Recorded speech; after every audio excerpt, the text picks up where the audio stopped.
다시 한번 우리가 하나님과의 인격적인 교제라는 주제를 가지고 그 주제를 생각하면서 다시 한번 우리 한 목소리로 시편 23편 1절부터 6절까지를 읽겠습니다. 시작. 여호와는 나의 목자시니 내게 부족함이 없으리로다. 그가 나를 푸른 풀밭에 누이시며 쉴 만한 물가로 인도하시는도다. 내 영혼을 소생시키시고 자기 이름을 위하여 의의 길로 인도하시는도다.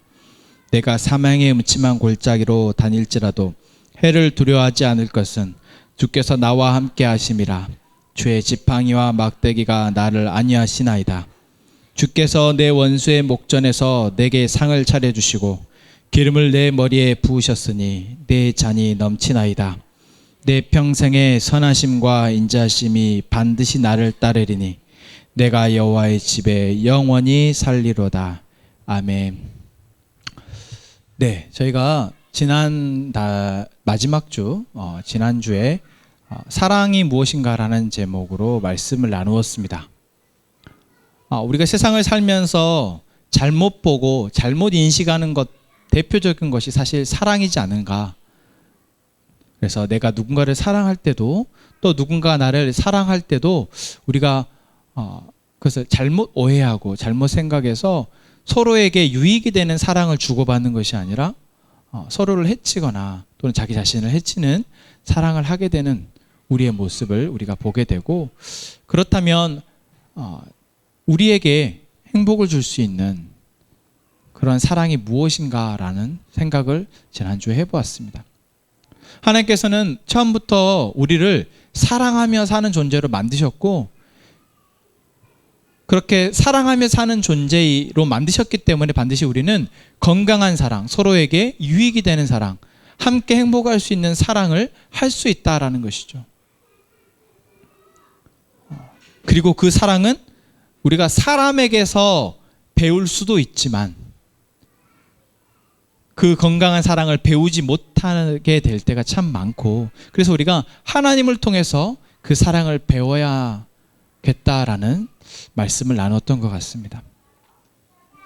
하나님이 우리를 어떻게 사랑하시는지, 그리고 우리가 그 하나님의 사랑을 어떻게 누릴 수 있는지, 그리고 그러한 사랑의 누림을 통해서 우리가 사랑을 배우고 이제 누군가를, 나 자신을 또는 누군가를 사랑할 수 있게 되는 것, 그것이 정말 우리에게 중요한 사실, 과제에 있다라는 것이죠. 그 연장에서 이제 저희가 9월 한 달 동안은 우리가 하나님의 사랑을 배우려면, 우리가 누구로부터 무언가를 배우려고 할 때 가장 좋은 그 배움의 관계가 무엇일까라고 생각해 보면은, 여러분 한번 학교에서 지금까지 여러분들이 가르치셨던 선생님들을 한번 생각해 보시죠. 여러분들이 누군가로부터 무언가를 배울 때 어떨 때 가장 배움에 기쁨과 행복하면서 그리고 잘 배울 수 있었던지를 한번 생각해 보세요. 저는 사실 잘 기억이 나질 않습니다. 그런데 딱 지금 제가 이 생각을 하면서 떠올려지는 딱 한 분 선생님이 계셨는데, 그 선생님은 사회과 선생님이셨어요. 제가 중학교 때였던 것 같은데, 그 사회과 선생님이 여자분이셨는데 그분을 제가 뭐 좋아하고 사랑해서 잘했던 것 같진 않고, 저는 그분이 저하고 코드가 맞았던 것 같아요, 지금 생각해 보면. 그래서 그분이 설명하시는 설명의 방법이나 또는 제가 그분과 뭔가를 질문을 하고 또 그분으로부터 답을 얻고 하는 그 과정에서 재미가 있었던 거죠. 그래서 제가 글씨 쓰기를 정말 싫어하고, 쓸 때도 그냥 한 색깔 볼펜으로, 그냥 검정색 볼펜으로 그냥 대충 이렇게 필기를 하던 사람인데, 그 선생님 과목만 3가지 색깔 볼펜을 탁 떠놓고, 그 선생님이 칠판에 판사할 때 색깔별로 이렇게 판사를 하실 때마다 그 색깔에 맞춰서 판사를 했던 것 같아요. 그리고 그 선생님 영향 때문인데 저는 사회 과목을 참 좋아합니다. 특히 그분이 정말 재밌게 이야기를 해주셨던 게 역사 과목이었었거든요. 그래서 제가 역사를 참 좋아하게 됐던 것 같아요, 지금까지도. 여러분들은 그런 혹시 경험, 그런 선생님이 있으신가요? 우리가 무언가를 배울 수 있을 때, 또는 내가 그것이 내 것으로 되게 할 때 제일 좋은 관계가 무엇인가 생각해 봤을 때, 어떤 일방적으로 강압식 교육, 그래서 이거 받아 적어, 이거 못 보면 시험에 이렇게 나올 거야, 시험 못 보면 너희들 맞아, 이렇게 했던 선생님도 있었던 것 같고, 또는 그냥 배우든지 말든지 그냥 자기는 자기 할 이야기 하시고 학생들이 어떻게 그것을 느끼고 반응하는지 전혀 관심이 없던 선생님도 있었던 것 같아요.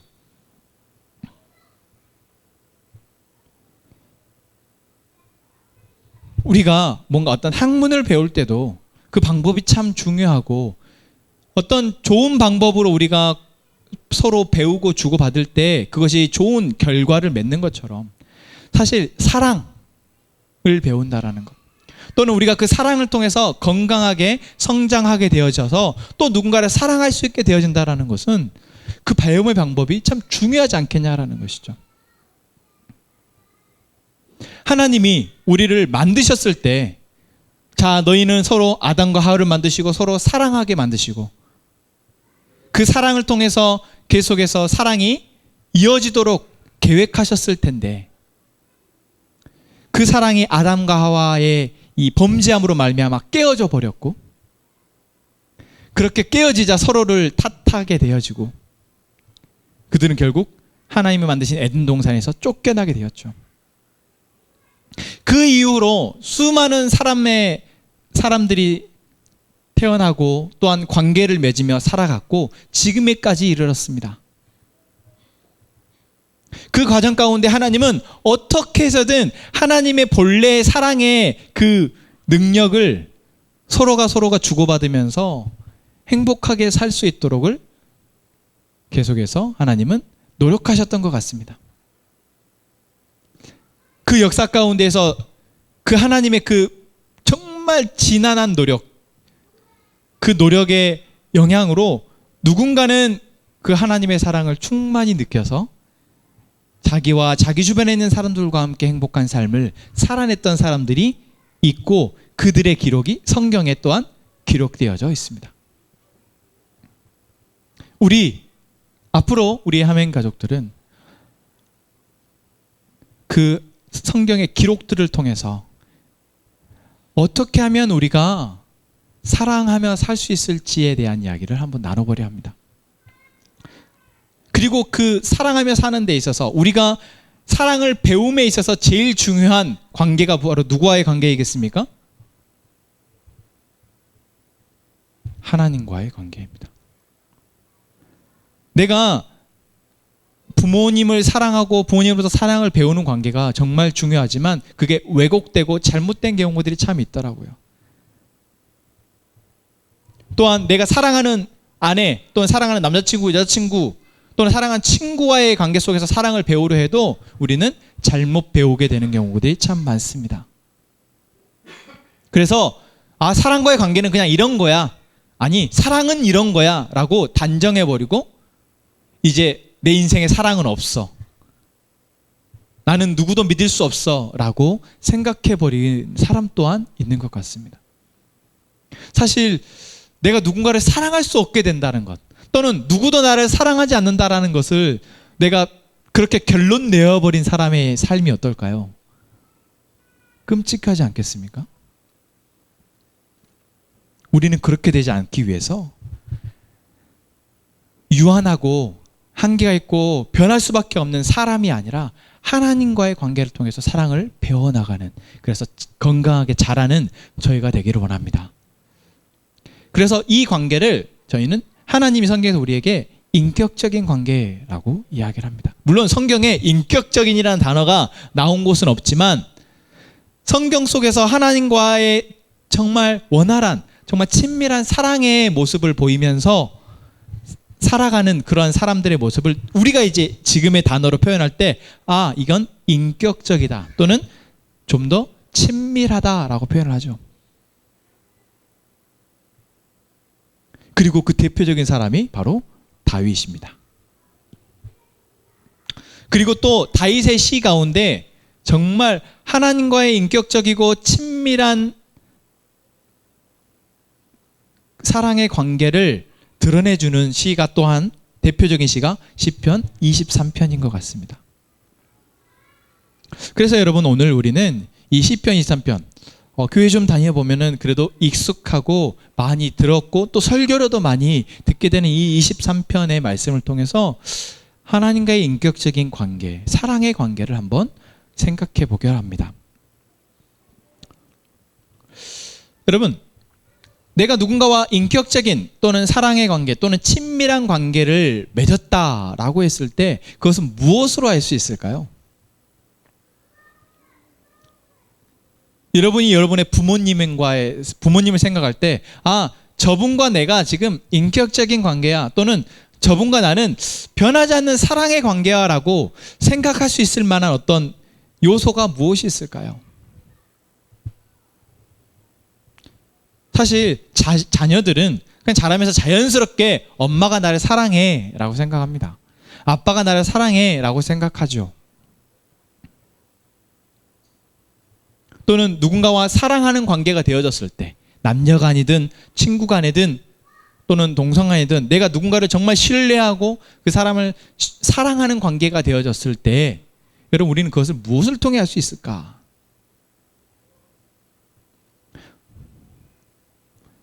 여러 가지로 이야기할 수 있겠지만 제가 여러분과 함께 나눌 정리를 좀 해보았는데 첫 번째는 저 사람이 누구인지에 대해서 내가 알고 있다라는 것입니다.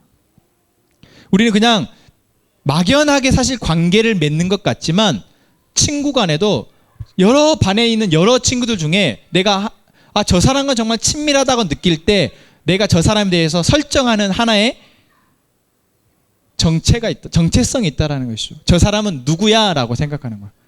저 사람은 이 반에서 가장 나를 믿어주는 친구야. 저 사람은 내가 언제든 믿고 무언가를 이야기할 수 있는 친구야 라고 그 사람을 규정한다라는 것이죠.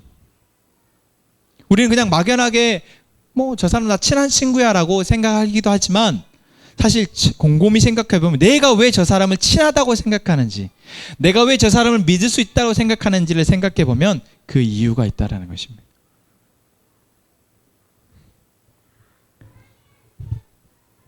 오늘 시편 23편 1절을 보면 다윗은 하나님에 대해서 누구라고 이야기하고 있습니까?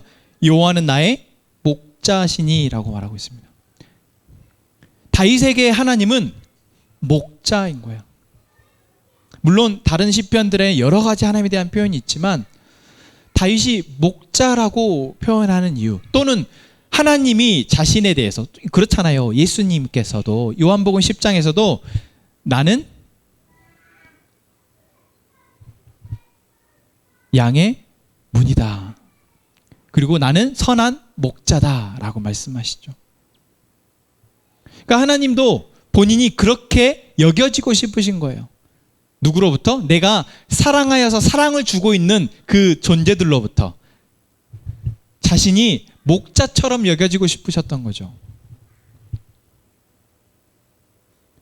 자, 다윗이 목자라고 하나님을 규정을 했습니다. 그리고 그렇기 때문에 다윗은 뭐라고 고백하고 있습니까? 내가 부족함이 없다라고 얘기합니다. 여러분에게 하나님은 어떤 존재이십니까? 여러분에게 하나님은 어떤 존재이세요? 사실 다 똑같을 것 같지만 다 다르더라고요. 교회를 다 다니고 있으면 하나님이 다 우리가 아까 찬양으로 고백했듯이 하나님을 아버지라고 고백하자, 하나님을 나의 왕으로 고백하자, 여러 가지 고백들로 우리가 고백을 하는 것 같고 다 그 고백들이 비슷하고 똑같을 것 같지만 사실 여러분 스스로에게 곰곰이 물어보십시오. 여러분에게 하나님은 어떤 존재이십니까?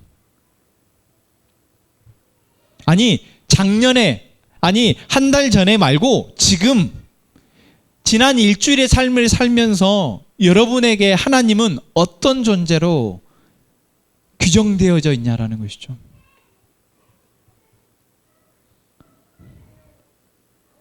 과거가 중요하지 않습니다. 지금 현재 내가 하나님을 뭐라고 고백하느냐가 중요한 것이죠.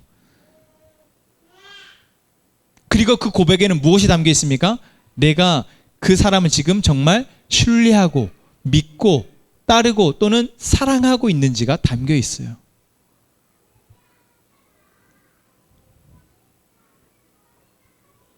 하나님은 우리에게 하나님과의 인격적인 교제, 그 관계를 통해서 하나님이 주시고 싶은 것을 원 없이 주고 또한 그 원 없이 받은 우리가 그 받은 것을 통해서 그것을 누리며 살아가기를 원하시는데, 우리가 하나님을 바라볼 때 하나님이 우리에게 보여주시는 만큼 생각하지 않고 있다면, 그렇게 고백하고 있지 않다면 우리는 그것을 누리지 못한다라는 것이죠. 오늘 다윗이 이 시편 23편 1절에서는 여호와는 나의 목자시니 라고 말하면서 그래서 내가 부족한 것이 하나도 없습니다 라고 고백했는데, 다윗이 너무 힘들 때가 있었잖아요. 사울로부터 쫓겨다니면서 10년 넘게 도망 다닐 때가 있었어요. 그때 다윗이 뭐라고 고백했을까요? 다윗이 하나님 나의 목자신 줄 알았는데, 그래서 부족함이 없는 줄 알았는데, 나 지금 도망 다니는 거 보라고. 이거 한두 달 도망 다니다 하나님이 구해주실 줄 알았더니 내가 지금 벌써 몇 년째 이러고 있는지 모르겠다고. 하나님 나 목자 아닌 것 같다고. 이렇게 고백했을까요? 사실 그럴 것 같죠. 우리가 사실 그렇잖아요. 하나님이 내게 베푸신 거, 뭔가 내게 되어지는 일 가운데 이렇게 좋은 일이, 이거 하나님 나에게 하셨다. 또 내게 어떤 안 좋은 일이 생겼을 때 이거 어떡하지 막 하면서 하나님께 막 기도했더니 그 일이 순적하게 해결돼. 하나님이 하셨다. 하나님 나의 목자시다. 내가 두려울 게 없다. 그럴 때가 있지만, 내게 되어진 일 가운데 진짜 왜 나에게는 맨날 이런 일만 생기지? 도대체 하나님 뭐 하시는 거지? 하나님도 믿을 사람 못 되네. 이렇게 생각할 때가 또한 있다라는 것이죠. 여러분, 지금 여러분에게 하나님은 어떤 존재이십니까? 지금 여러분에게 하나님은 어떤 이름으로 불리우고 계십니까?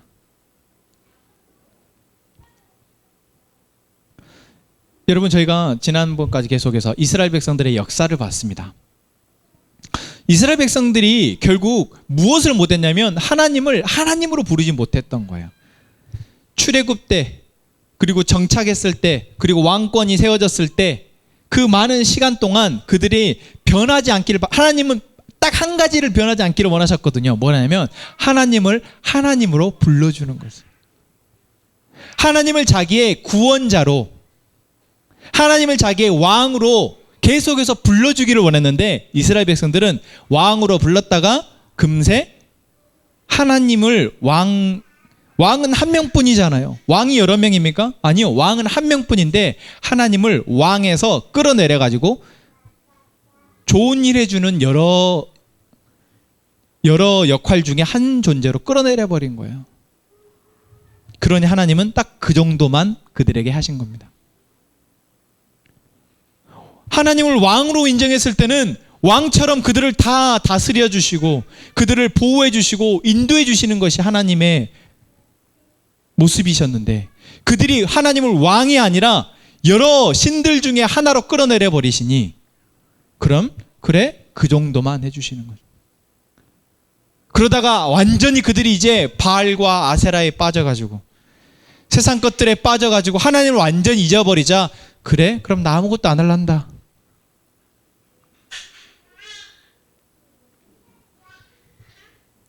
여러분, 그래서 우리가 하나님을 내가 지금 뭐라고 고백하는지가 정말 중요합니다. 여러분, 하나님을 뭐라고 고백하십니까? 여러분, 하나님은 지금 어떻게 규정하고 계세요? 여러분의 인생 가운데, 여러분의 삶의 모습 가운데 하나님은 어떤 가치와 어떤 존재이시냐라는 거죠. 만약에 여러분이 하나님을 왕이 아니라, 여러분을 인도하고 보호하는 목자가 아니라 그냥 내 인생의 여러 옵션 중에 필요할 때 한 번씩 도움을 받는 그런 옵션, 또는 내가 그냥 보험처럼 일주일에 한 번 교회 가서 예배 드리고 그래도 아예 안 다니기는 좀 껄쩍지근하니까 그냥 그렇게 도장 찍듯이 그래도 한 번씩 잘 보이기 위해서 하는 존재로 여러분들이 하나님 인식하신다면 하나님은 딱 그만큼만 여러분의 인생에 간섭하신다고. 딱 그만큼만 여러분의 인생에 일하신다고 생각해 보십시오.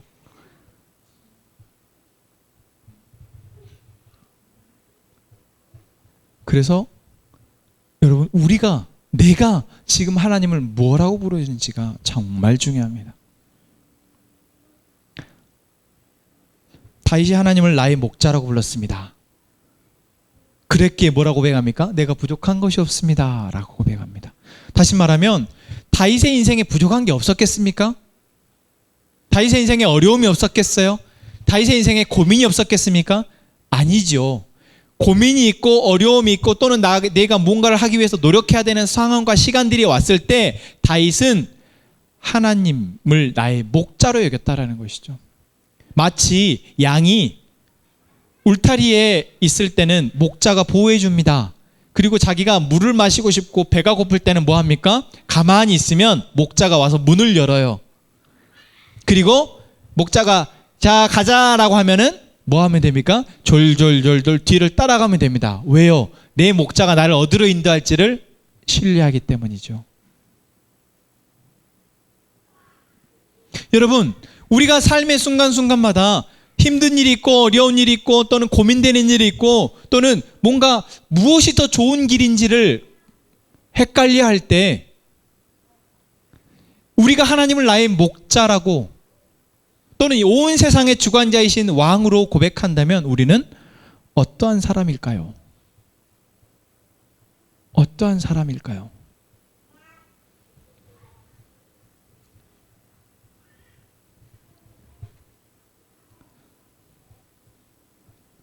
그래서 우리가 하나님과의 인격적인 교제를 하기 위해서 하나님으로부터 충분히 하나님이 주시는 것을 받고 누리기 위해서 우리가 하나님과의 관계 설정이 정말 중요하다는 것입니다. 다시 말하면 내가 지금 하나님을 어떤 존재로 여기고 그분을 부르는지가 정말 중요하다는 것이죠.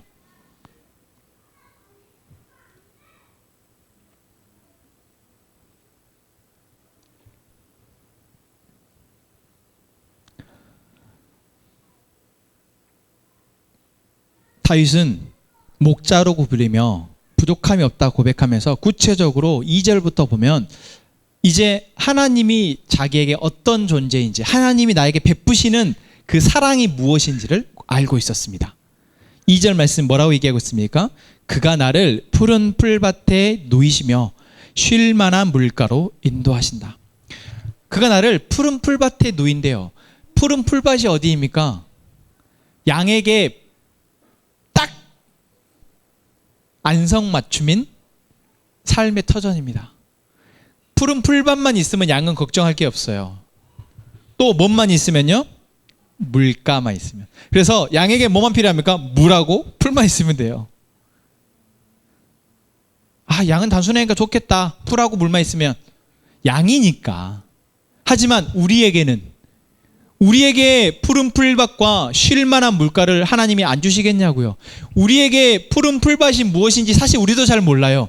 나에게 이것만 있으면 된다고 생각하는 것이 무엇인지 잘 모릅니다. 그래서 자꾸 이것저것 이것도 필요하고 저것도 필요하고 그래서 이것도 해야 되고 저것도 해야 되고 그렇게 우리가 마음 졸이며 사는 것이 우리예요. 하지만 하나님은 우리에게 푸른 풀밭이 무엇인지 너무나 잘 알고 계시기 때문에 우리를 푸른 풀밭에 누이실 거라는 거죠. 그것을 믿는 사람은 하나님을 목자로 고백하는 것입니다. 아니, 이미 그것을 경험하고 있는 사람은 계속해서 목자로 고백할 수 있을 것입니다. 또한 내가 목마를 때마다 내가 갈증이 생길 때마다 쉴 만한 물가로 인도하시는 그분을 고백한다라는 것이죠. 여기서 사실 쉴 만한 물가에는 또 하나의 의미가 있는데 여러분 저는 안 본 지가 너무 오래됐는데 그 자연 다큐멘터리 같은 거 있잖아요. 그래서 그 동물의 왕국 같은 데 보면 이렇게 야생 동물들이 이렇게 물을 마시러 와요. 그런데 야생동물들이 물을 마시러 올 때 마음 편히 그냥 물 마시러 가자, 우리가 정수기에 물 들어가는 것처럼 그렇게 왔을까요? 아니죠. 언제 맹수가 자기를 나만 물 마시러 오겠어요? 자기가 물 마시러 가는 그 웅덩이에, 그 연못에 누구도 옵니까? 사자도 오고 표범도 오고 또 육식동물이 생각이 안 나네요. 오지 않겠냐고요. 그래서 자기가 물을 마시러 올 때마다 항상 두리번 보면서 노심초사 먹어야 되는 게 바로 초식동물의 생명이에요. 그런데 쉴 만한 물가, 내가 마음 편히 물을 마실 수 있는 물가로 나를 인도하시는 목자에 대한 신뢰가 있다는 것이죠.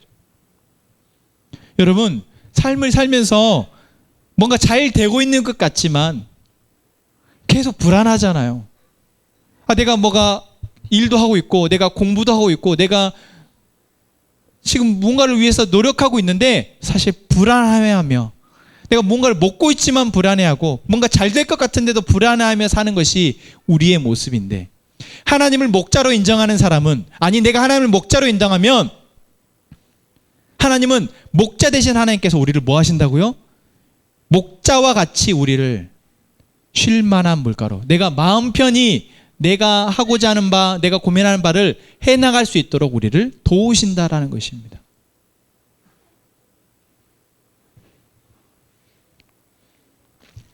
또한 3절 말씀에 나온 것처럼 내 영혼을 소생시키시고 자기 이름을 위하여 의의 길로 인도하시는도다. 내 영혼, 제가 지금 2주 가까이 계속 몸이 안 좋습니다. 사실 제가 어제 설교 준비를 못했어요. 제 아내는 알고 있지만 제가 이석증 후유증인지 어쩐지 모르겠으나 사고가 연결이 안 돼요. 그래서 사실 생각이 자유연스럽게 이어지지가 않아요. 그래서 사실 성경책도 못 읽고 책도 못 읽습니다. 어제까지도 사실 그랬어요. 그래서 정말 기도하는 마음으로 어떻게 해야 되지? 어쨌든 그래서 딱 한 게 그냥 본문 정한 거예요. 그리고 어제 밤에 잠자리에 들기 전에, 그리고 오늘 아침에 일어나서도 하나님 어떻게 해야죠? 사실 많이 고민하면서 무거운 마음으로 이 자리에 올라왔어요. 그러면서 내 몸이 그렇구나. 근데 내 정신도, 그리고 내 마음도, 내 영혼도 너무나 힘들어지는 것이죠. 그런데 놀랍게도 찬양하고 기도하고 지금 딱 말씀을 펴서 여러분과 함께 이 23편의 말씀을 읽으면서 제가 단편적으로 이런 말씀들을 나누고 싶다라고 생각했던 것들이 지금 여러분이 들으시는 바와 같이 원고가 그래서 없습니다. 지금 여러분들에게 전달되어지고 있다는 거예요. 여러분, 이게 시편 23편 3절에 나온 것처럼 내 영혼을 소생시키시는, 육체와 정신과 이 영혼, 하나님께서 우리를 만드셨을 때 우리에게 허락하신 이 모든 것들을 우리가 우리의 삶의 어려움과 고난과 또한 고민과 속에서 내가 낙심하고 쓰러질 수 있지만 그것을 회복시키시고 소생시키시는 분이 바로 목자 되신 하나님이시다라는 것입니다. 또한 우리를 계속해서 우리가 가야 할 길로 인도하시는 분이 바로 우리가 목자로 고백하시는 하나님이시다. 또한 4절의 말씀에 나온 것처럼 사망의 음침한 골짜기로 다닐지라도 해를 두려워하지 않을 것은 주께서 나와 함께 하심이라. 죄 지팡이와 막대기가 나를 안위하시나이다.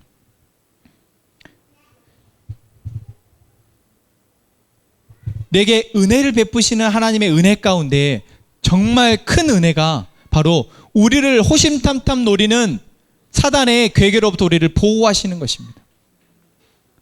사단이 우리를 유혹하고 또한 우리를 그쪽으로 이끌어갈 때 하나님께서 우리를 지팡이와 막대기로, 때로는 가이드해주는 지팡이로, 또는 우리를 그곳으로 가지 못하게 하시는 막대기로 우리를 안전하게 보호하시는 것이 바로 하나님이시다라는 것이죠. 근데 하나님의 그런 지팡이와 막대기를 우리는 때로는 귀찮다고 여겨요. 듣기 싫다고 이야기를 합니다. 내가 지금 어디로 가고 있는지 알지 못하고, 내가 지금 낭떠러지로, 내가 가시밭길로 가고 있는데 그것을 알지 못하고 그 길로 가지 못하게 인도하시는 하나님의 지팡이와 막대기를 왜 때려요? 왜 하나님 나에게 이런 말씀만 주세요? 왜 하나님 내가 이런 것도 못하게 하세요? 라고 불평하고 원망하는 모습이 우리에게 있다는 것이죠. 하지만 하나님을 목자로 인식하는 사람은, 목자로 고백하는 사람은 그런 지팡이와 막대기가 나도 모르게 내가 사망의 음침한 골짜기로 향하고 있었구나. 또는 이미 그 길을 내가 지금 걷고 있는 이 길이 나도 모르게 사망의 음침한 골짜기였구나. 나를 이곳에서 건져내 주시는 하나님의 지팡이와 막대기구나. 그것을 볼 수 있고 그것에 감사할 수 있다라는 것입니다. 그리고 5절의 말씀에 나온 것처럼 주께서 내 원수의 목전에서 내게 상을 차려주시고 기름을 내 머리에 부으셨으니 내 잔이 넘치나이다. 이건 사실 궁극적인 하나님이 우리를 통해서, 나를 통해서 이루실 놀라운 일입니다. 이 세상은 사실 흙과 백, 하나님과 죄로 나눌 수 있습니다. 그래서 우리는 이 세상을 사는 날 동안은 끊임없이 죄와 싸워야 해요. 제가 여러분과 함께 보고 싶은 영화가 있어요. 철로역정이라는 영화가 있는데 지금 준비를 해놓고 언제 볼까 지금 고민만 하고 있는데, 그 철로역정이라는 영화를 보면 이 크리스천이라는 한 사람이 멸망의 도시, 절망의 도시에 살고 있다가 그곳에서 성경 텍스트를 우연히 보게 되고 그 텍스트에서 말하는 하나님의 나라, 천국 도시를 꿈꾸면서 무작정 길을 떠납니다. 길을 떠나서 자기가 죄의 무거운 짐을 지고 있다가 예수 그리스도의 십자가의 은혜를 통해서 죄의 짐을 벗어버려요. 그리고 나서 그 사람이 딱 뭔 생각이냐면 나 이제 죄의 짐 벗었으니까 바로 천국이겠지라고 생각을 하거든요. 딱 죄의 짐을 벗는 순간 이제 천국이구나 라고 생각을 하는데 그렇지 않아요. 죄의 짐을 벗어서 사단이 계속해서 그 사람이 천국의 도시까지 가지 못하도록 방해를 한단 말이에요. 언제까지요? 죽음의 문턱을 넘을 때까지. 우리는 하나님이 나를 목자와 같이 우리를 인도하시고 보호하셔도, 우리를 입히시고 먹이시고 공급하셔도 여전히 우리는 죄가 가득한 이 세상 가운데 살고 있다라는 것이죠. 그러나 하나님께서는 반드시 원수의 목전에서 내게 상을 차려주신다. 결국 하나님의 심판의 날, 또는 내 생명이 끝나는 날, 하나님께서 나를 하나님 우편에 부르시고 그곳에서 원수의 목전에서 내게 상을 차려주시고, 잘하였도다 착하고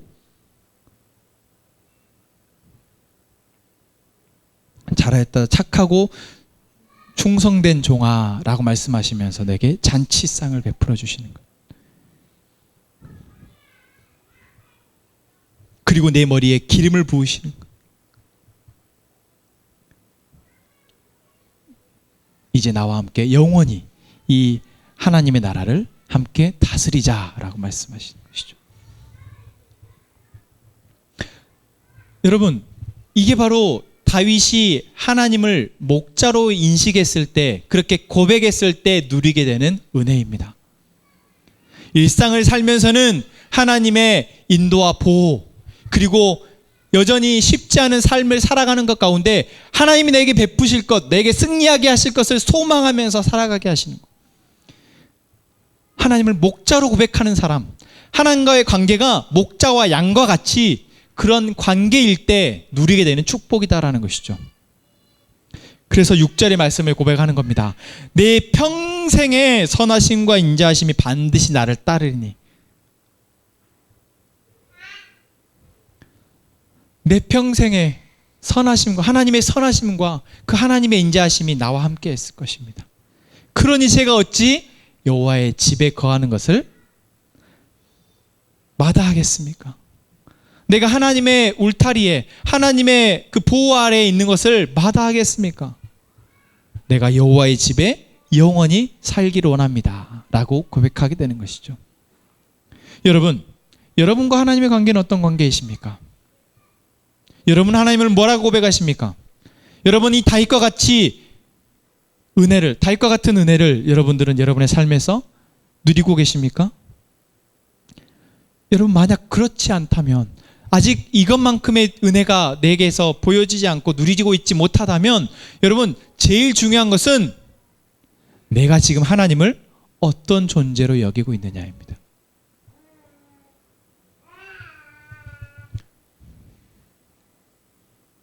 그리고 그 존재, 목자와 양이 누리는 교제가 바로 그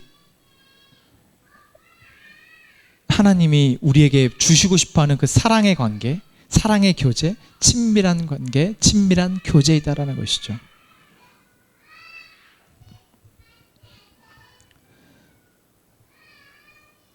저는 우리 모든 하멘 가족들이, 아니 이 땅에 있는 모든 사람들이 사실 이 사랑을 누리며 살아가기를 원합니다. 나만 누리면 누리지 못하는 다른 사람 때문에 내가 힘들어져요. 하지만 내 옆에 있는 사람이 함께 누리면 같이 행복하게 살 수 있습니다. 그리고 이 세상에 있는 모든 사람들이 이 하나님의 사랑 아래서 하나님과의 사랑의 관계를 누리며 살아간다면 이 세상에 근심과 슬픔과 어려움이 있을까요? 없습니다. 그래서 하나님의 나라가 슬픔도 없고 걱정도 없고 두려움도 없고 죽음도 없다라고 성경은 이야기하는 것입니다. 바로 하나님의 나라에는 하나님과의 이러한 친밀한 인격적인 관계가 있는 사람만 그 하나님의 나라를 살 수 있기 때문이죠. 자, 이제 여러분 우리가 해야 할 것은 무엇입니까? 하나님과의 인격적인 관계를 회복하는 것입니다. 아니, 아직 한 번도 그분과 그런 관계를 맺지 못하셨다면 이제 그분과 그 인격적인 관계를 맺으며 그 교제를 나누기 위해서 내가 무엇을 해야 하는지를 말씀 속에서 찾아야 할 것입니다. 그거 분명 성경은 우리에게 그 관계를 이야기해 주고 있습니다. 여러분 이번 9월 한 달 동안 그 관계를 말씀으로 나누겠지만 충분하지 않을 수 있습니다. 하지만 하나님은 우리에게 이 교회라는 공동체, 또한 부족하지만 사역자인 저를 세우셨고 그 관계를 여러분들에게 형성하고 또한 계속해서 누릴 수 있도록 돕도록 하셨으니 여러분이 하나님과 인격적인 관계를 통해서 하나님의 그 사랑을 충분히 누리기를 원하신다면 도움을 요청하십시오. 먼저는 하나님께, 하나님, 내가 정말 하나님과 이것을 누리고 싶습니다. 하나님, 어떻게 해야 되는지 알려주십시오. 그리고 교회, 또 저에게 도움을 요청하셨으면 좋겠습니다. 그렇게 우리 모두가 그 관계 속에서 풍성한 사랑을 누리기를 원합니다. 우리 함께 찬양합시다. 우리 마지막에 불렀던 찬양 다시 한번 고백하겠습니다.